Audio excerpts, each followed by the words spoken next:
The question is, the Buddha, away of his kingdom, considered respectful to his... Now, a lot of leave the house. When you're... stick to their parents. The Buddha, the royal family, but his father was not the king. Things you learn, you'll find Buddha's father was never a king. A lot of books say that the Buddha's person from the royal family or Tunku. In fact, his father was not even the chief of the Sakyans.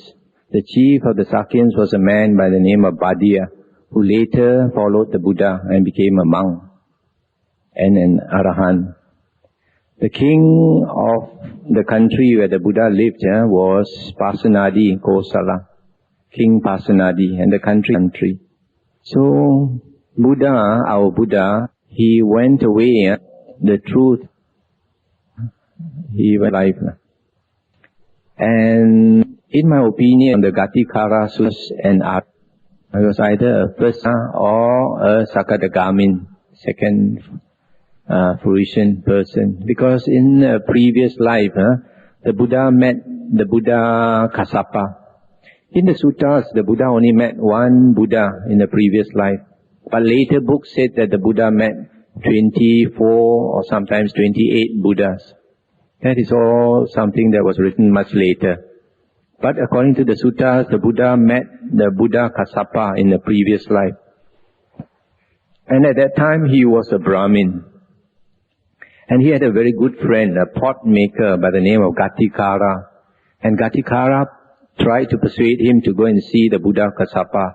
Many times he refused, until one day he went because his friend pulled him. So, when he went to see the Buddha, he was not very respectful of the Buddha Kassapa because he was a Brahmin.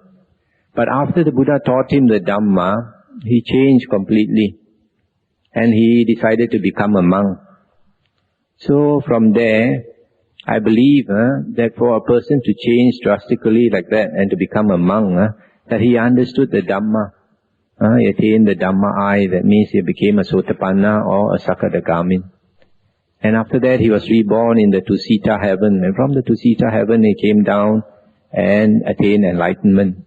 So for the Buddha, because the Buddha, our Bodhisattva, in this last life as a human being, he was born into a good family, a rich family. His father built 3 mansions for him for the 3 seasons. And he had a beautiful wife. But something inside him told him that life was impermanent. Ultimately, we would suffer as we grow older. So he wanted to seek a way out of this suffering. So for him to run away from his parents and undergo 6 years of suffering, to me it was possible because he was already an Arya. Because in the sutta, the Buddha said, Sotapanna has the maximum 7 more lifetimes in the rebirths. And a Sakadagamin will have only 1 more lifetime as a human being. So, you imagine if a person is already a Sakadagamin and he comes back as a human being, if there is no Buddha in the world to enlighten him, he will strive himself and attain enlightenment. So I believe the Buddha was like that he was already an Arya, that's why he went on. If someone kills an animal, it is the karma of the animal to be killed.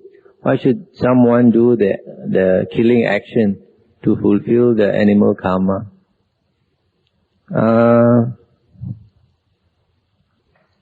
You see, it is true, it is the karma of the animal to be killed, and because of that, it will be killed in some way or other. But we don't encourage people to kill. So we always tell people not to kill. But there will always be somebody who wants to kill. So it is their karma if they want to do it. An Arahant always does good. Doesn't he have good karma? What happens to this karma since he is not going to be reborn? An Arahant does not create any more karma. We create karma because firstly, there must be the intention to do an action. Secondly, there must be an ego, a person behind that, who does the karma. And then only is karma created. But for the Buddha and for the Arahants, they do as though they are not doing. They know like the nature of this world is all in consciousness. So when they decide to do something, it doesn't matter to them. They are not moved by the 8 worldly conditions. It doesn't matter to them whether they succeed or they don't succeed.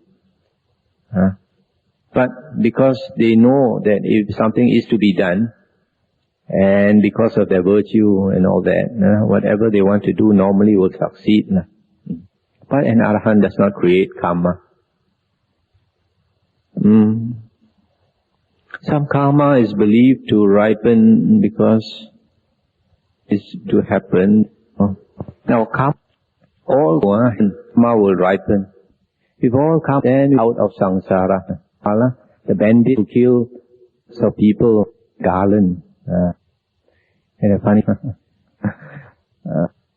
So the Lord after that converted him. But because King slowly came from behind, but however fast he ran near the Buddha turned around and told him to himself, how is this stopped? I have not. And then I have stopped from living, stopped from heart. So he realized, so he threw away his web title to become a monk. So he had after Sarahan. Such a person he's got a gangster who killed 2 persons before. He wanted to listen. When he started to meditate, the mind, because of the bad. So this Angulimala must have put in a lot of effort to become an Arahant. But after becoming an Arahant, all the woeful planes, the doors of all the woeful planes, all closed. Tak boleh masuk lagi. So that heavy karma that he had to pay in hell for several 100,000s of years, all that stopped. But still, there is still some karma. Because when he used to go on alms round, beg for his food, some people would take a rock and throw at him, or a stick or something, and sometimes he come back to the monastery with blood coming down his head. And he came to see the Buddha, and the Buddha would console him. So not all karma will ripen. And because not all karma will ripen, the Buddha said, if we wanted to, the Chinese term is xiao ye, if we wanted to, reduce our obstructive karma, the Buddha said, we have to do a lot of good karma. If we do a lot of good karma, then it helps to reduce our obstructive karma. This karma ripening is all, when we think about it, if it comes to our mind, we are conscious of it, it ripens faster. So if you think good thoughts more than evil thoughts, then your happy state will prevent some of the karma from ripening, if it's not too strong. Yes. But you mustn't think in this way. You mustn't think that the villagers are doing it to repay his karma. It's just that his karma is such that he will get some retribution. And when the villagers do it, it's just a natural law that prompts some of them to do something like this. So those who dare to do it, then they will get the bad karma. Because every one of us has this will, whether you want to do or you don't want to do. Because we have this thinking mind. That's why as a human being, we create a lot of karma compared to animals and ghosts and heavenly beings. We create a lot of karma because we use our thinking faculty every day. Every time we use our thinking faculty and do something, we create karma. So because they want to do it, it is their karma. This is like if you eat meat, you never ask the person to go and slaughter the animal, right? He's not slaughtering the animal for your sake, He's slaughtering the animal for his own sake, to earn a livelihood, right? If he had to slaughter the animal to throw it away, also he'll do it, just to earn a livelihood. It so happens that you want to buy the meat and go and eat it, right?